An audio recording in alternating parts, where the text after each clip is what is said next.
Okay, so I'm sure by now you've all heard about how the Trump tariffs have been, for Mexico and Canada, have been delayed by a month, which isn't the win people think it is, because they're being delayed by a freaking month. It's not like they've been disbanded.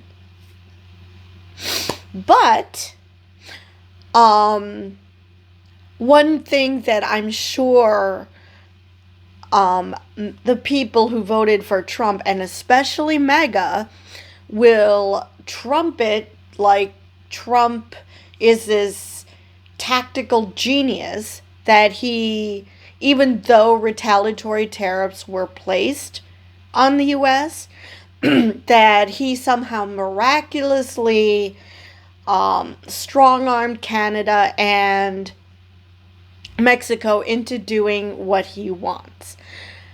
But those of us who actually possess a working memory of how Trump likes to, take credit for other people's shit, plus he, tends to inflate his contribution to anything.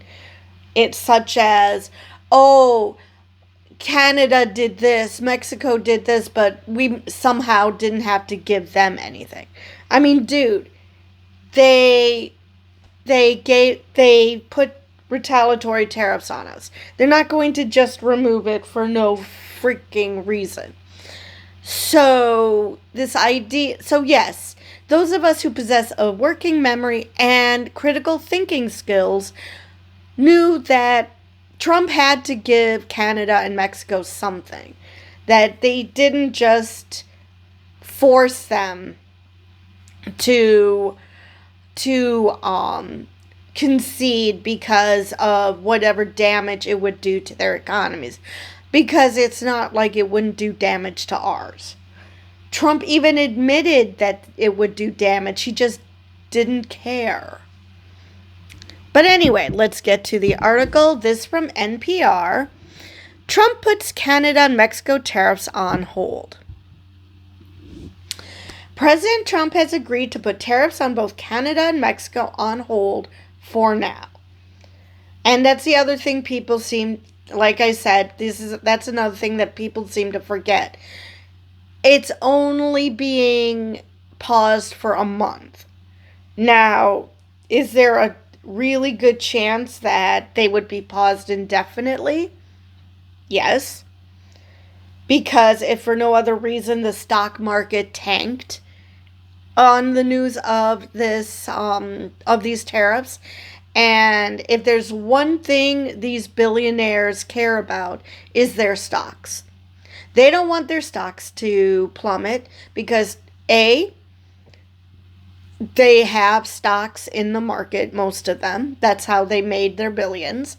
And B, they play the stock market. So it hurts them. So obviously there is a reason why Trump was suddenly willing to make a deal. And it wasn't that Canada and Mexico came crawling to him. Okay, earlier in the day, Trump talked to Mexican President Claudia Sheinbaum and agreed to put planned tariffs on Mexico on hold for a month. The White House confirmed the move. In a post on X, Sheinbaum said, the tariffs are on pause for 1 month from now. Sheinbaum said her government had agreed to send 10,000 National Guard troops to the border to prevent drug trafficking, specifically fentanyl. And the U.S. will work to stop weapons trafficking to Mexico, she added. And that is the important part. With the part that pretty much every mainstream media, I mean, ABC, NBC, CBS, you watch the news, no mention of that. Absolutely no mention of that. And that's important. That's a very important fact. That this wasn't just Mexico kowtowing to Trump. Trump gave them something. Now, whether either side is going to um, successfully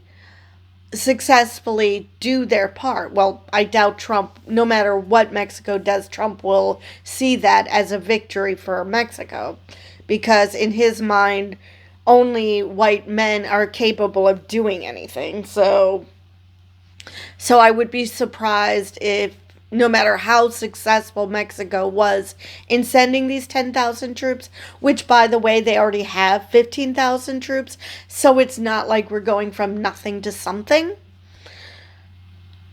I don't think anything that Mexico does will be good enough for Trump, but at least it's something. But the part that you don't hear about, and you will not hear about this in conservative media, I will 100% guarantee you, Fox News, Breitbart, OAN, Newsmax, none of them will tell you that the U.S. will work to stop weapons trafficking to Mexico. Because for all Trump's whining about drug cartels and how dangerous they are and how the weaponry they have, guess where they get those weapons from? They get it from the U.S. I'm not sure why people... Well, I guess I do understand, because people are so fucking racist that... And they think that America is so amazing that they couldn't possibly do anything wrong. Or that they're gun lovers and they just can't accept that there's a gun problem. Whatever the reason, no, you will not hear conservatives talk about what the U.S. is going to do to keep the tariffs off. Because if Trump reinstates the tariffs, guess what? Mexico's going to reinstate retaliatory tariffs. As they should, because Trump is a dick. He's a bully, and the only way to stand up to bullies, the only way to defeat a bully is to stand up to bullies. So yeah. But I bet you that there's going to be a bunch of conservatives, and I have a particular commenter in mind who's being very annoying lately, who will deny that part of the piece of the puzzle has been dealt with. They're going to insist that Trump gave up nothing, that this is a lie, or whatever bullshit that they're going to use as a justification why this is wrong. But yes, the drug cartels get their weapons from the U.S. And there's just no two ways about it. We're the ones who have the most guns in the world. So it's not surprising that that's where criminal gangs would get their guns. Duh. So, at least in theory, the U.S. is going to work to stop weapons trafficking to Mexico. Again, how successful this is going to be is anybody's guess. My guess is that Trump is going to try to reinstate tariffs in a month. I mean, it's entirely possible that he'll just drop it and hope everyone forgets this episode because he didn't get what he wanted. Well, actually, he kind of did, because he's telling people how he got concessions from Mexico and Canada without saying what concessions the U.S. made. So, I guess in a way he did win. He's winning in PR. All right, let's see. Posting on his Truth Social platform, Trump said the two leaders had a very friendly conversation and reiterated the troop commitment to securing the border with the U.S. that Sheinbaum announced. Canada's Prime Minister Trudeau spoke to Trump twice over the course of the day. Trudeau wrote on X Monday afternoon that Canada had committed more resources to border security and to fighting fentanyl trafficking, the ostensible reason for the proposed U.S. tariffs. Canada had promised retaliatory tariffs with the possibility of an escalating trade war. These will be paused by 30 days. Again, I wonder if Trump will reinstate them in 30 days, forget that they exist, hope that other people forget that they ever existed, because he probably was told just how badly things would work out. But in the case of Canada, even though he claims all of that, he actually wants Canada's economy to tank because he wants them to become the 51st state. He admitted that on Truth Social. He wants Canada as the 51st state. He had no intention of he has to save face now because this is the reason ostensibly that he gave for the tariffs. But in reality, he just wants Canada. So President Trump confirmed the news in a post on his Truth Social site. When he was asked earlier in the day by reporters what Trudeau could do to change his mind, he said that he'd like to see Canada become the 51st state, which is overwhelmingly opposed by Canadians. So overwhelmingly that, now, remember, this is Canada. They are nice and polite to the ridiculous extreme. I actually saw a post on Twitter apologizing for the trade war that Trump started, and she's a Canadian. And when I told her that it wasn't her fault because, Canada didn't start the trade war, she said that as a Canadian, in order to keep her citizenship, she has to apologize 1,000,000 times a day. So that's Canada for you. They actually booed during the American national anthem during an NBA game. Can you imagine what it takes to get a Canadian to boo anything? And we managed it because Trump is a dickhead. But anyway, over the weekend, Trump had said that 25% import tax on goods from Mexico and Canada, alongside 10% tariffs on goods from China, would go into effect on Tuesday, which, as of this recording, is today. So the only one that's going into effect is the one on China. According to Caroline Leavitt, the White House spokesperson, Trump is also due to talk to Chinese President Xi Jinping in the next 24 hours. Mexico has been warning that a tariff war between the two countries would have huge effects, not just for U.S. consumers, but also for American companies manufacturing in Mexico. The largest exporter in Mexico, for example, is the car company General Motors. Mexico is the #1 provider of cars and car parts for the United States. It's the largest provider of TV and computer screens, and 1 out of every 3 refrigerators in the U.S. comes from Mexico. Trump said negotiations with Mexico would continue, led on the U.S. side by Secretary of State Marco Rubio, Treasury Secretary Scott Bessent, and Commerce Secretary Howard Lutnick. I look forward to participating in those negotiations with President Sheinbaum as we attempt to achieve a deal between our countries, he said on social media. So, I'm not sure. It doesn't say here whether we conceded anything to Canada, which is disappointing. Let me see if I can find more information on that. There's not even a link. Let me see here.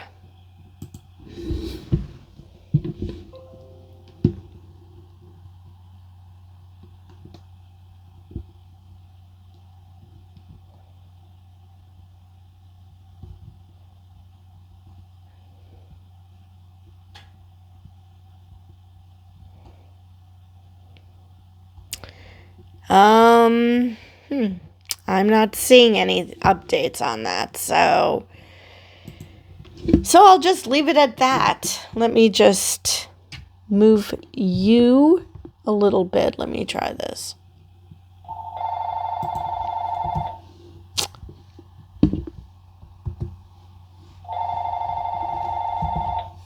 Call from Minang, WI. Call from Minang, WI. Sorry, my phone is going off. Hello, please leave a message after the tone. All right, let's see if I can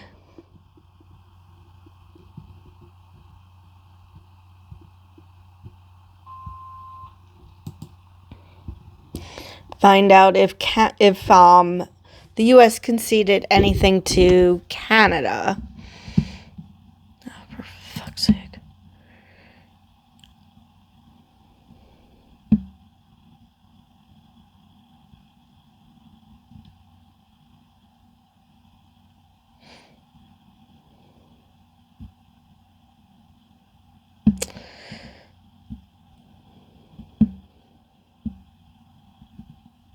Okay, so let me just read to you from the AP. The previous article was from NPR.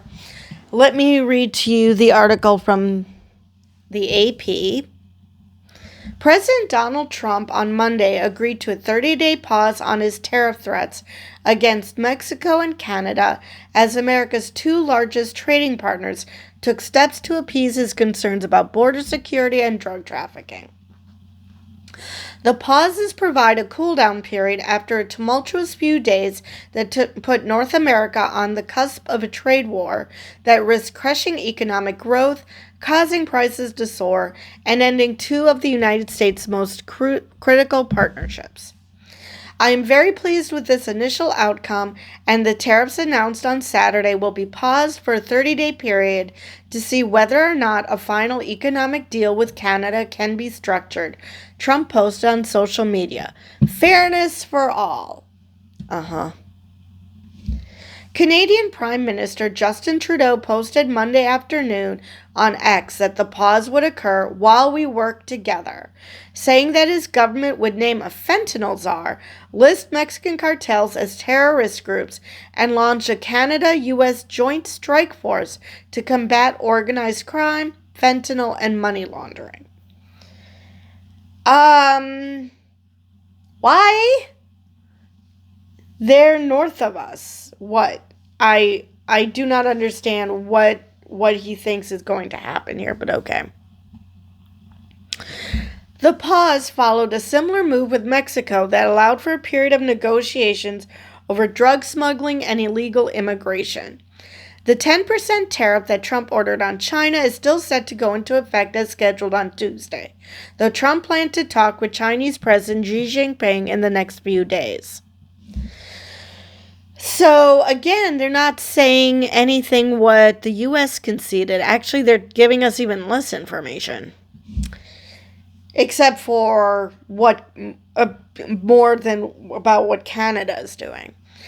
While the trade war, feared by investors, companies, and political leaders, now seem less likely to erupt, that doesn't mean the drama over Trump's tariffs threat has ended.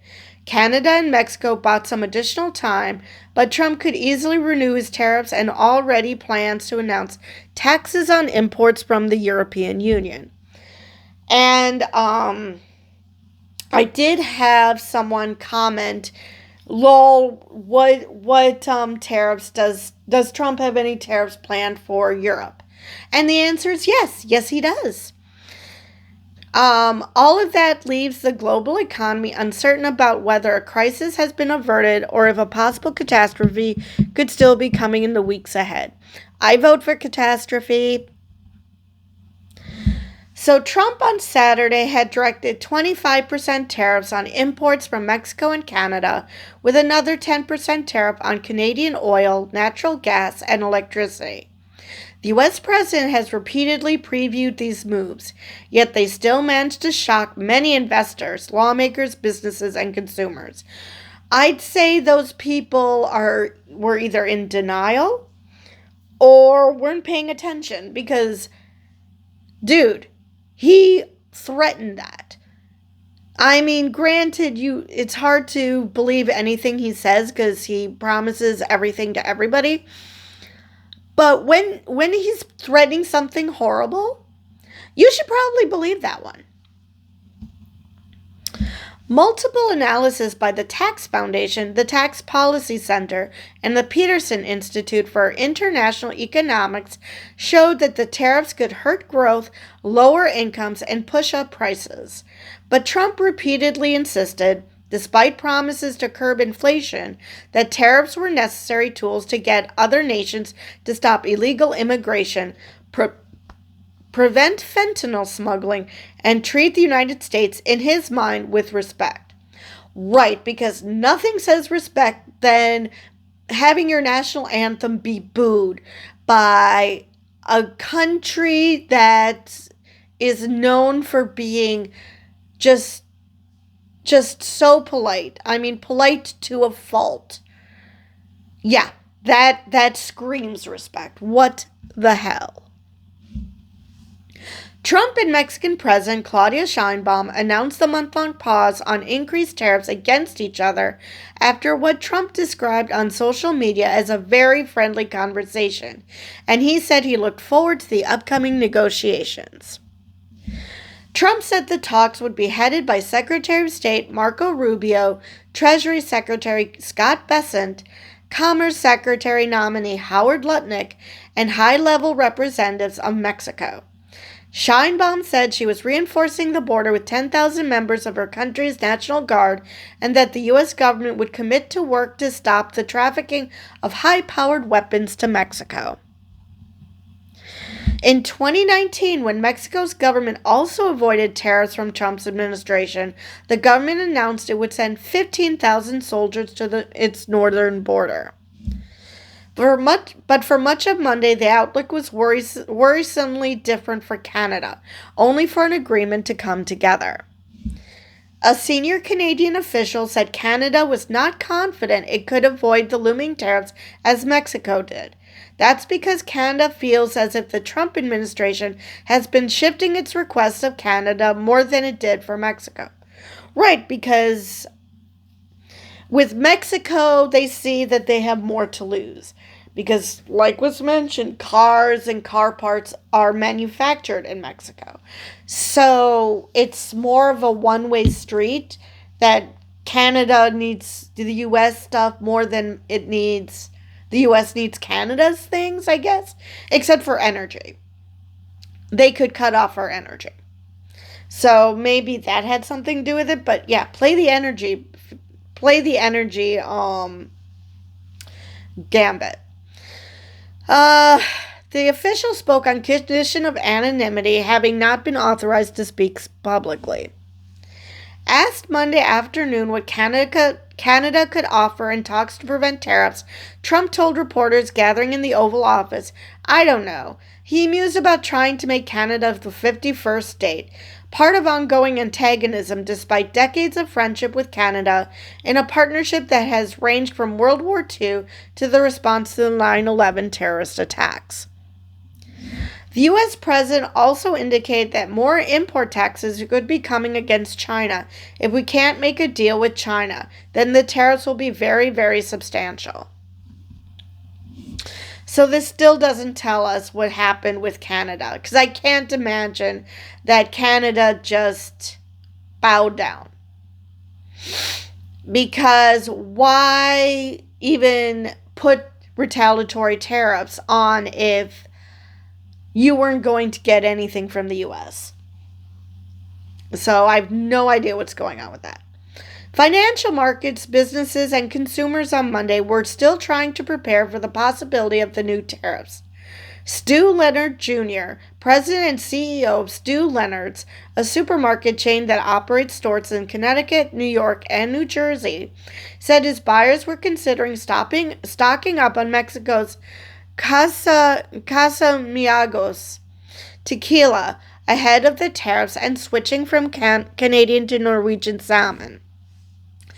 Stock markets sold off slightly, suggesting some hope that the import tariffs that could push up inflation and disrupt global trade and growth would be short lived. Trump even inquired Monday how the financial markets were doing as reporters were leaving the Oval Office. So that just adds to my theory that that's probably what got Trump to the bargaining table. Not the retaliatory tariffs per se, but because of the stock market. He cares more about the stock market than literally anything. Well, except for himself. The situation reflected a deep uncertainty about a Republican president who has talked with adoration about tariffs, even saying the U.S. government made a mistake in 1913 by switching to income taxes as its primary revenue source. Kevin Hassett, director of the White House National Economic Council, said Monday that it was misleading to characterize the showdown as a trade war despite the planned retaliations and risk of escalation. Read the executive order where President Trump was absolutely 100% clear that this is not a trade war, Hassett said. This is a drug war. You're right, sure. I don't think he knows what words mean. But even if the orders are focused on illegal drugs, Trump's own remarks have often been more about his perceived sense that foreign countries are ripping off the United States by running trade surpluses. On Sunday, Trump said that tariffs would be coming soon on countries in the European Union. So if the person who asked about the tariffs is watching, yeah, don't worry, you're not going to be left out. On Monday afternoon, he suggested a willingness to keep using tariff threats because the size of the U.S. economy as the world's largest made them effective. And that is, yeah, how are they effective, Donald? Mexico and Canada threatened it on you. And guess what? You went to the deal. Granted, it was because the stock market was taking a nosedive, but it still made you blink. So, yeah. Tariffs are very powerful economically are in getting everything else you want, Trump told reporters. Tariffs for us. Nobody can compete with us because we're the pot of gold. But if we don't keep winning and keep doing well, we won't be the pot of gold. And ceding influence to China is somehow going to keep us being a pot of gold. I'm not sure you understand what's happening here. Okay, you're imposing tariffs on countries because you want to keep being the pot of gold. But what about when people ask for foreign aid from China because you blocked all of it? Because your lackey Elon Musk has taken a sledgehammer to the government and has destroyed it. And we're no longer sending foreign aid to anybody. How exactly does that make us a pot of gold? People will see us as a piece of shit. As well they should. Jamie Brickner, the tourism director of Skagway, Alaska, said visitors from Canada are an important part of our community's economy, and the uncertainty around the tariffs has been difficult. She was recently in Vancouver, Canada, for a tourism event, and many people she encountered, from cab drivers to waitstaff, expressed concerns that the exchange rate and any tariffs could make it difficult to visit the U.S. It seems to be a fluid situation, and it's difficult to know just how impactful it will be without knowing for certain what would come in the days ahead. So that's the end of that article. Let's look at the link. Let me just see if I can find more about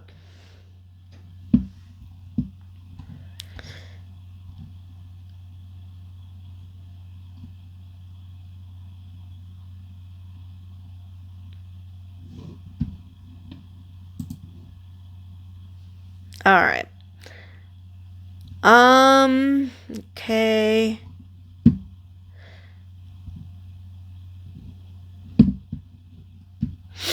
And oh yeah, the NHL has also been Canadians have been booing the American anthem. All right. So let me see, where is that about the trade war in Europe? Oh my god, go away.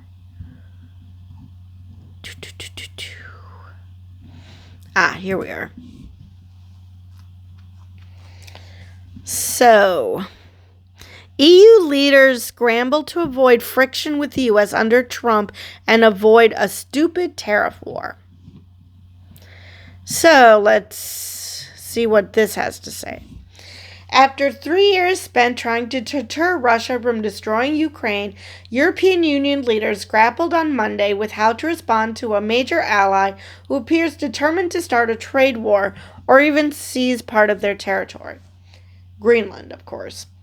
It would be a cruel paradox if during the time of this direct Russian threat and Chinese expansion, the EU and the United States might end up in a conflict among allies, said Polish Prime Minister Donald Tusk, whose country currently holds the EU's rotating presidency.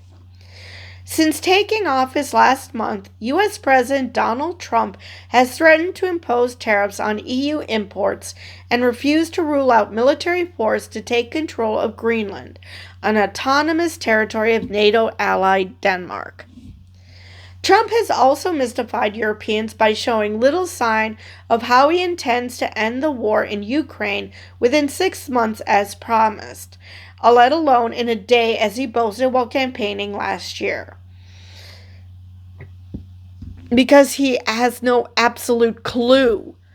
He's just blowing smoke. All he is a blowhard. We have to do everything to avoid this totally unnecessary and stupid tariff war or trade war, the Polish Prime Minister told reporters in Brussels, where EU leaders met for talks on boosting and improving military spending and ramping up Europe's defense industry.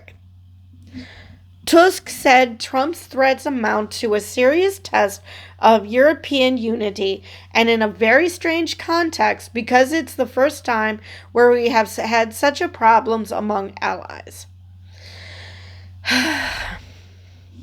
French President Emmanuel Macron said the EU is a power that stands its ground and that if hit with tariffs, the 27-nation bloc would have to make itself respected. He said Trump's threats are pushing Europeans to be more united, more active in addressing their collective security challenges. Trump slapped tariffs on European steel and aluminum during his first term, and EU leaders have already been in contact with the Canadian Prime Minister Justin Trudeau since Canada imposed retaliatory duties on U.S. goods in response to a 25% tariff levied by Trump. Obviously, this article came out before there was an agreement reached. The U.S. president later on Monday agreed to a 30-day pause on his tariff threat as America's two largest trading partners took steps to appease his concerns about border security and drug trafficking. So maybe either the EU jumped in and told the two sides to cool it, and so this is their safe phase. Or Trump saw that the EU, instead of him getting his wish of Canada becoming the 51st state, that Canada would end up getting more markets available to them with the EU, which I think they already have plenty. I mean, not plenty as they don't need any more, but that they do have agreements with the EU that they might actually end up getting more. And Trump didn't want that. So suddenly a deal was reached. So I'm thinking that might be it, because like I said, I find it hard to believe that Canada would show strength and then immediately back down. That sounds like something bullies do. And yeah. European Commission President Ursula von der Leyen underlined the ties between the bloc and the United States are part of our most consequential relationship. It is fundamental to promoting peace, security, and prosperity. But she warned that there are clearly new challenges and growing uncertainty, and the EU stands ready to defend itself when targeted unfairly or arbitrarily. The European Union will respond firmly, von der Leyen told reporters after the meeting. I'm not sure if it's von der Leyen or von der Leyen. Not sure. Meanwhile, Denmark's prime minister again insisted on Monday that Greenland isn't for sale and called for a robust response from the EU should U.S. Trump press ahead with this threat to take control of the island. Again, as well they should, it's not his for the taking. Even if there are plenty of Greenlanders who want independence from Denmark, but that doesn't mean that they want to become a part of the U.S. There is a reason why they want to be independent, not go from one dependency to another. I mean, come on. All right. I will never support the idea of fighting allies, but of course, if the U.S. puts tough terms on Europe, we need a collective and robust response, Danish Prime Minister Mette Frederiksen told reporters. Last month, Trump left open the possibility that the American military might be used to secure Greenland, as well as the Panama Canal. We need Greenland for national security purposes, he said. Sorry, I knocked my microphone. Frederiksen said she has great support from her EU partners on the fact that everybody has to respect the sovereignty of all national states in the world and that Greenland is today a part of the Kingdom of Denmark. It's part of our territory and it's not for sale. I would hope she feels that way even if Greenland was independent. European Council President Antonio Costa, noting that the EU has stood beside Ukraine in defense of its borders, said of Greenland, "Of course we will stand also for these principles, all the more so if the territorial integrity of a member state of the European Union is questioned." Ugh. I started reading Union and ugh. Frederiksen acknowledged U.S. concerns about security in the Arctic region, where Russia and China have been increasingly active. I totally agree with the Americans that the high north, that the Arctic region is becoming more and more important when we are talking about defense and security and deterrence, Frederiksen said, adding that the U.S. and Denmark could have stronger footprints in Greenland in security terms. They are already there and they can have more possibilities, she said, underlying that Denmark itself can also scale up its security presence. If this is about securing our part of the world, we can find a way forward, Frederiksen said. But of course, in Trump's mind, the U.S. is the only country in the world that can help anyone do anything. And there are plenty of mega morons who think the same thing. I'm sorry, but at the same time say, well, we can't give foreign aid to other countries. So which is it? You need the U.S. to protect you from whatever, but we also don't want to help you. Anyway, last week our government announced a roughly 14.6 billion kroner, nearly $2 billion agreement with parties including the governments of Greenland and the Faroe Islands to improve capabilities for surveillance and maintaining sovereignty in the region. It would include 3 new Arctic naval vessels, 2 additional long-range surveillance drones, and satellite capacity, the Danish Defense Ministry said. So that looks like it's the end of that article. So yeah, that's the latest on the tariff thing. And so Um, like I said, I think we have our answer. What the U.S. gave up in its deal with Canada. I think the fact the EU scared Trump because the EU is probably like, okay, well, we would take these contracts that we have with the US and move it to Canada.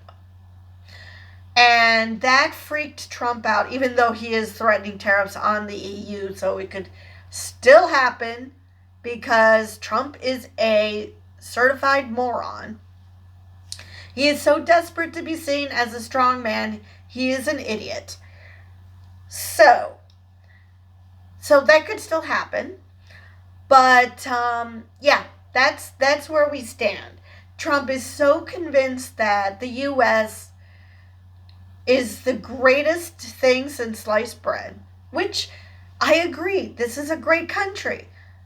I do not agree that everyone needs to believe that, nor do I think that not even everybody in this country should believe that because there are plenty of issues. Do I think this is a great country? Yes. Do I think it's the greatest country in the world? Depends on what metric you're using. And so I just I just don't see why Trump keeps pressing tariffs as if it's like the definition of insanity. The definition of insanity is doing the same thing over and over again, hoping for a different result. And that's what Trump is doing with tariffs. Because what you think in a month, if he reimposes tariffs, that suddenly people are going to be more willing to accept it and not slap retaliatory tariffs, or that they will take their business elsewhere. I'm really not sure what Trump thinks he's getting away with. I really don't. But it sounds like the EU is coming to the rescue. Mexico, it seems like, has more of a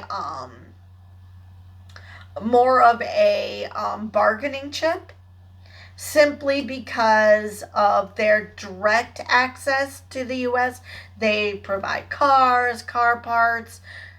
Apparently, millennial women are gaga over avocado toast, or so I've heard. So, you know, food prices are going to go up. But Canada has energy. Canada is supplying us with energy. And I'm blanking on other things they're supplying us with, but that's just me. That doesn't mean they're not. And so if they take their business elsewhere, have more robust contact with the EU or other countries, not just the EU bloc, but other countries beyond that, the US would basically be screwing itself. And we would have Trump to thank for that. Tariffs are not the tactic you think it is. Like I said, tariffs work great if you're trying to get into an industry, and in order to get people to look at your product, you need to put tariffs on other countries in that industry.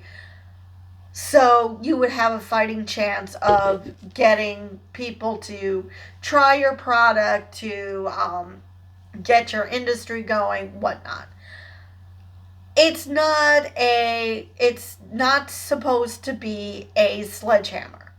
You're not supposed to bludgeon your allies, especially, to death with tariffs simply because you think that it's a bargaining tool.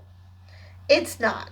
Because as you can see, all Canada and Mexico had to do was impose their own tariffs and send the stock market going downward, taking a nosedive, for Trump to be like, oh, and suddenly he's willing to negotiate, and in some of it, it's a face-saving one, as if he, did the U.S. this remarkable favor. When in reality, he was running scared because of the stock market, and because Canada might end up sending their products to the EU instead of to the US. And it could also be that they were making a deal on energy, because they need ever since they imposed sanctions on Russia, that includes energy, that includes oil. You know, Canada would be a great boon for them to not suffer from their decision to sanction Russia. So there's all sorts of things going on in behind the scenes. And so mega idiots who think that, oh, because Trump said that this happened, that somehow we didn't have to give anything up, or that Trump didn't run scared or anything. There's more to the story. And to insist that somehow Trump won by imposing these tariffs, I mean, he won a little, but just like any negotiation, each side gained something. It's not like he gained everything and Mexico and Canada gained nothing from it. So, yeah. And then, of course, there's the threat of tariffs on the EU, which God only knows what's going to happen with that. All I can think of is whatever negotiations the EU is having with Canada will probably still be ongoing because of the threat of tariffs on the EU. And let's face it, he only paused the tariffs for a month. Now, I hope that what is it called? That report. Let me. Do. I'm blanking. The Borowitz report. Unlike, the Borowitz report, I would like to think, let me go back to inbox. I would like to think that the Borowitz report, it's just a joke that Trump will forget about the tariffs in a month. Maybe he will. Maybe he'll realize that, oh, this is not going to gain me anything, so we'll just forget I ever did this. Or he might be a complete dumbass, or completely taken in by whomever thinks that these tariffs are a good idea, if it's not just him, and the tariffs will get reimposed. It could go either way. Anyway, this video went way longer than I expected, because there turned out to be a lot more to this than I expected. But with that, I will see you guys in the next video.